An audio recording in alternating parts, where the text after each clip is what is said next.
This is really a very, very, very personal book. Yeah, I guess I didn't set out to write a book. That I was working on another book that wasn't going very well, and this was kind of a diversion. I, for the purposes of the other book, had to flip back through memories, and I kept stumbling upon different memories of my dad or my brothers and I would jot them down just for fun.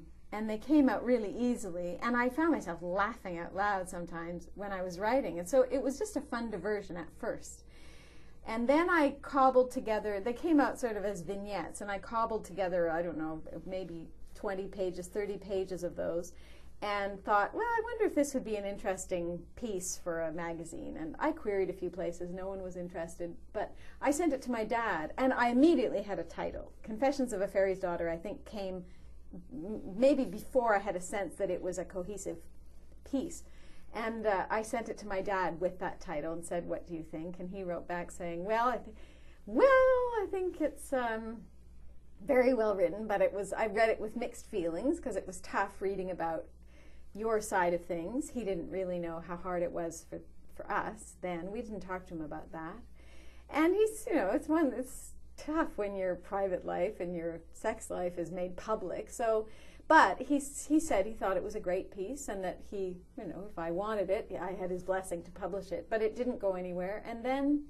But then a few years later, I came back to it because by then I was performing one-woman shows, and that material kept resurfacing in my mind as being particularly good material for a one-woman show, partly because my dad's very naturally theatrical, and partly because both my parents are musicians, and so I could just hear music weaving in and out of text, and I could just imagine it being a very lively and fun stage piece. Again, a one-woman show. In terms of support for you,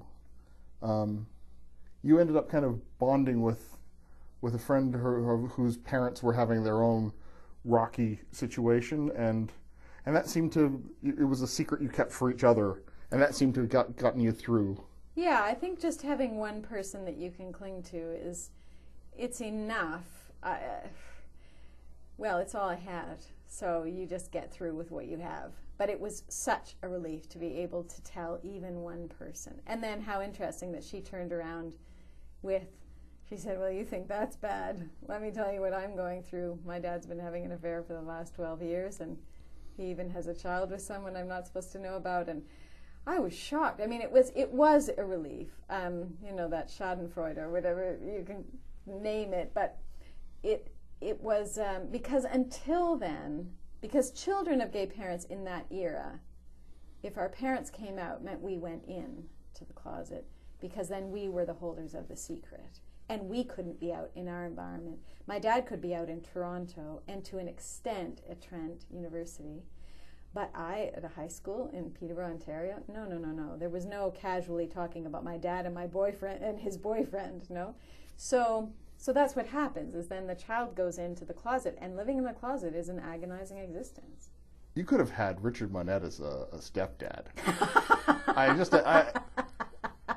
Which would have been, former director of Stratford Festival, amazingly talented man. Yeah, and it was really funny how I learned that, because I didn't know anything about that affair that my dad had, and we had just recently moved to Stratford, and I had just recently come into the possession of my father's box, this box that he gave me when I asked him. I had asked him if I was looking for maybe documents that would help me chronicle the history of the gay liberation movement of the time, because my dad came out at a really seminal point in history and gay history, and I thought that would be an interesting backdrop to my own personal story, and it would expand the narrative a bit and expand the story. And in response to my asking my dad about that, he presented me with a box that was full of personal documents, journals, letters, drafts of letters that diaries. Diaries that noted in great detail what he'd been up to, and I went through them and I transcribed everything. I read every word and put it into my computer, and then gradually pulled out what I felt would be his story in his own words, and give, along with a few documents from newspapers and magazines that would set the tone of the time, that would give the setting. And I was finished, and then I went through the box, because the box was just crammed. There was in no order to things, and there were, pages folded one on another and so on.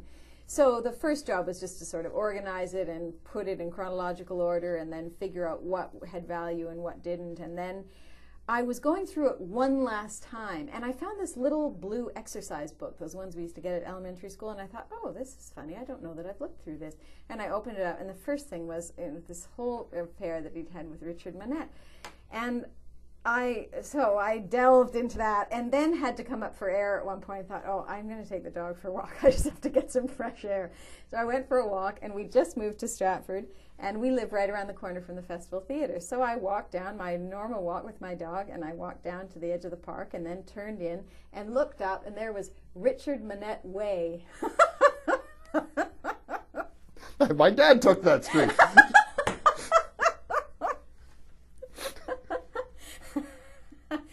Yep. The book is Confessions of a Fairy's Daughter, Growing Up with a Gay Dad. I've been speaking with the author, Alison Wearing, and Confessions of a Fairy's Daughter, Growing Up with a Gay Dad, published by Knopf Canada.